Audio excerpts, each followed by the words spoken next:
Hi, I'm David Hansen with PAM Transport, bringing you another equipment tech tip. On the road, you can go from summer to winter weather in a matter of hours. Being prepared for those colder temps includes knowing how to operate your Espar heater, because the Espar is what's going to give you the heat in the bunk when the outside temperature is below 20 degrees. Like most heat exchange systems, the Espar requires a constant flow of air to pass through it. Before you start the Espar, you want to do a quick inspection of the unit to ensure there's nothing blocking the intake or the exhaust. Simply lift the bunk, locate the unit, and remove any objects in the immediate area. Now that you've inspected the area, we can safely start the heater. Make sure that your truck ignition is in the off position.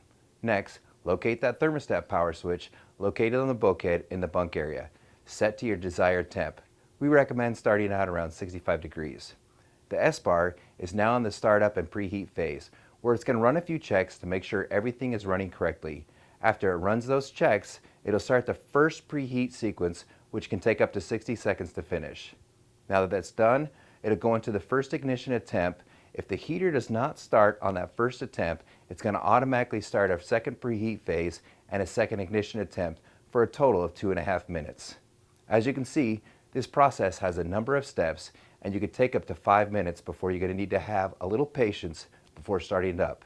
If the heater fails to ignite on that second attempt, no matter what, there's going to be a mandatory 4-minute cool down cycle. If you have air passing through the vent, but it's not hot, more than likely this is what's going on, and you need to let it finish that cycle before it starts again. As a reminder, the bunk heater will lock out the ECM after 5 consecutive unsuccessful start attempts. And as a safety feature, it'll turn off and will not start the fuel if it gets below 1/4 of a tank. If you've gone through all these steps and the Espar will not start, contact Road Rescue and your driver manager, and they'll get you to a company shop for service. From all of us at PAM, stay safe, and thanks for all you do.